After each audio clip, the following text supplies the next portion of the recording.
Okay, how to run a marathon in less than 3 hours 30 off only 30 miles per week running. Now I'm going to talk you through day by day, Monday to Sunday, what your week is going to look like. I'm going to talk to you about the total training program. And I'm going to talk to you about individual key sessions, what they look like, what they should feel like in order for you to execute the training program and put yourself on the start line to run sub 3:30 and only be training for 30 miles per week. So why 3 hours 30 for the marathon? Now, first of all, it's a really good time. And it means that you'll have to think about what you're doing in training in order to run that time. And the chances are that you are the type of personality, if you're signing up for such a challenge, that you want to get the very most out of your body. You want to put yourself on the start line and know that you're not only just capable of it, that you want to race it to be able to achieve that sub 30 time. It's a good time. It will put you in the top 30% of London 2023 marathon runners. And typically on a London marathon, that will put you in the top third. More interestingly than that, of the people who finished London Marathon last year, 50% uploaded their race to Strava. And of those race results, of that data, we can see that people who were running sub 3:30 for the marathon averaged, in the final 16 weeks towards the marathon, they averaged 30 miles per week.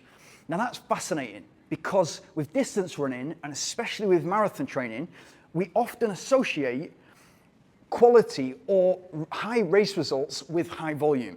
And the number one question is, how many miles a week do you do? And we're often aiming for arbitrary numbers, round numbers like 50 miles, 80 miles, 100 miles per week, 120 kilometers, 150 kilometers, 200 kilometers per week in order to get towards our marathon goal. What we're going to focus on in this is quality over quantity. So what does that mean?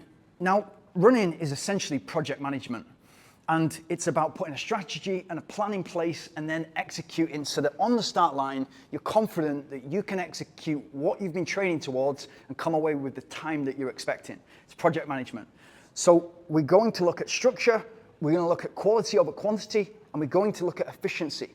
Both efficiency of the overall training program, but efficiency of each individual run. And that's exactly what we've got to be thinking. We've got to be thinking, it's not about the number of reps, it's about the quality of each individual rep. Exactly the same as in the gym. We've all walked into a gym and seen a big guy lifting, bench pressing a lot of weight with the wrong technique. And there's loads of the bicep involved, loads of shoulder, very little of the chest. And so he's not doing it properly. Whereas somebody who's more trained and more knowledgeable, it's much more important for them to do less weight or less reps and do it absolutely right, and they have a much better physique. It's exactly the same in running. So before we get into the plan, this is what I would be thinking. I've only got 30 miles on average a week to train towards this marathon. I want to take care of my body. So my sleep is going to be number one, or sleep and reduce stress are number 1 and 2. So I've got to reduce my stress, so if I can take a little bit or put a little bit off myself at work, that's going to really help your overall training. If you're focused on getting the right amount of sleep, it's going to put you in a great position. If you're focused on putting the right foods inside you, not just for race day, not just for the training sessions, but your total diet, along with hydration, putting the right minerals and vitamins in you, those 4 things alone, so reduce stress, sleep, diet, nutrition, hydration, 4, 5, they are going to put you in the best possible place to execute such a plan. Whether that's a limited amount of miles to do a lofty goal like 3 hours 30 for the marathon, or whether it's your next training program where you're training to run 15% faster and run a sub 3 hour marathon. It's important to establish the right habits as early in your running journey as you possibly can. On top of that, I would want to be doing a strength and conditioning session. So I want to be looking after my body. I want to be making a robust body, and especially lower legs, but I also look after my core so that I can put the training load onto the body and it can accept it, it can take it, and it can move forward week by week. The total training program is going to be 12 to 13 weeks because I think that 3 months is a great amount of time to specifically focus on the target ahead, even if it's long distance like the marathon. Really important. And moving back from that, what I'd want to do is put myself in a really good place with my running, my strength training, so that the first 1, 2, 3 weeks of the training schedule, not big for me to handle. I'm ready. It's not a shock to the system. You don't want to be in a place where you haven't ran for 3 months and all of a sudden, I see this all the time, all of a sudden you're starting week 1, week 2, you haven't ran for 3 months and it's a shock to the system because all of a sudden you're doing a long run, you're doing an interval, you're doing faster running, you're doing strength sessions, it's all new to you. You're gonna put yourself in a place where you're gonna get injured or you're gonna get ill. You're gonna dig yourself a hole which you can't get out of. Now, very simply, the week looks like this. Monday is going to be your strength session. So just want you to do one strength session. We're going to focus on lower legs. We're going to focus on building big, powerful glutes and hamstrings, robust, powerful quads, and a robust lower leg. That's Monday. On Tuesday, it's a recovery run, and it's only 3 miles. On Wednesday, it's an interval session, and it's only 5 miles total volume, including warm-up and cool-down. Thursday is a complete rest day. Don't want you to do anything on Thursday. It is a complete rest day. Friday is another recovery run, and again, it's 3 miles. Saturday is an easy run.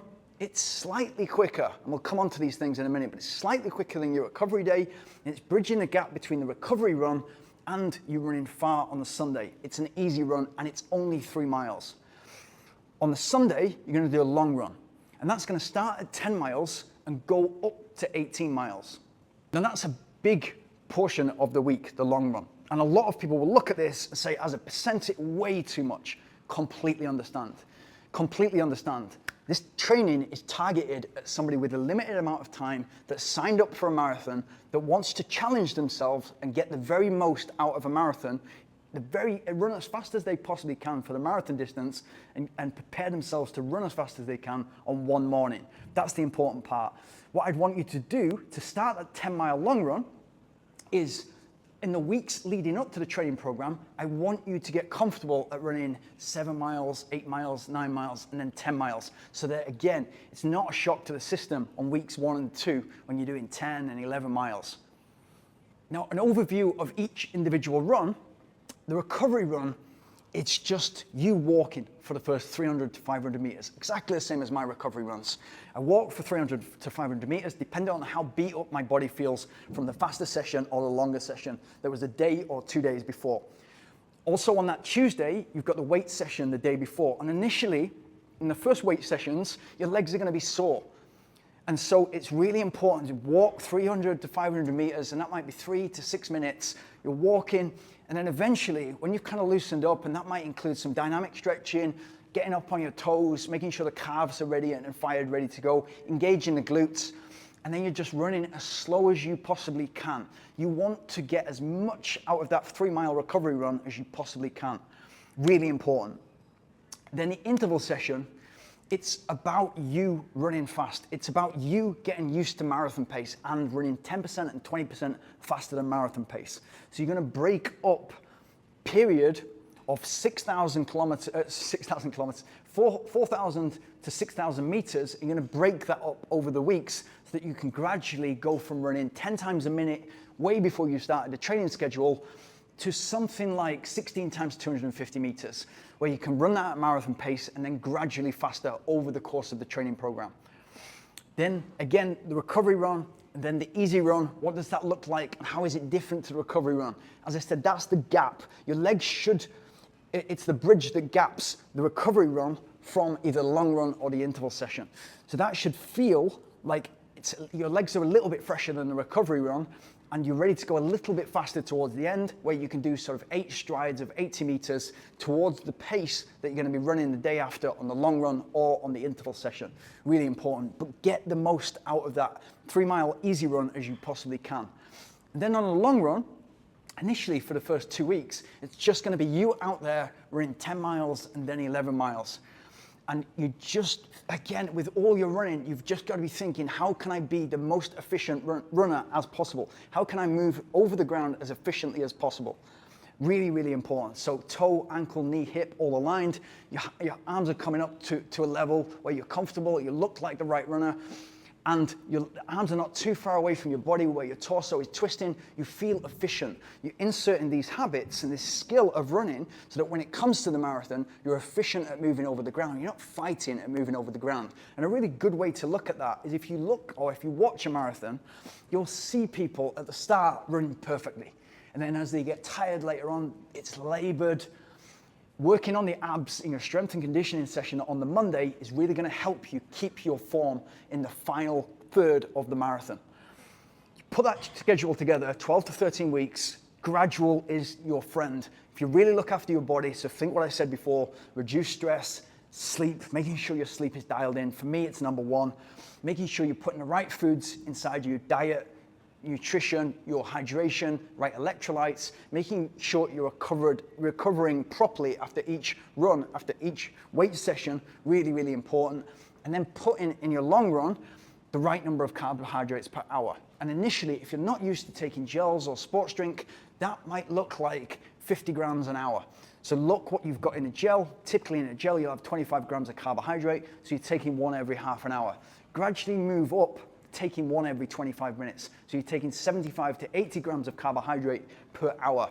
That is going to get you around the marathon, and especially when you're getting in this relatively short plan towards, or relatively kind of low number of miles towards the marathon, you're putting yourself on the start line, ready to go with your nutrition. You've trained during your longer session and your faster session with your nutrition, so taking a gel every 20 minutes, puts you in a really confident place to not just survive the marathon, but to run under 3:30, run the pace that you're aiming for, and then, as we said before, just be 15% away from running 3 hours, so that when your job eases off, when the children grow up, or when you've got more time available to commit more to running, you've already learned the good things that you need to do. And once you do more of those things, the results are going to be exponential. So that 15% jump from 3 hours 30 to sub 3 hours, it's going to be nothing for you.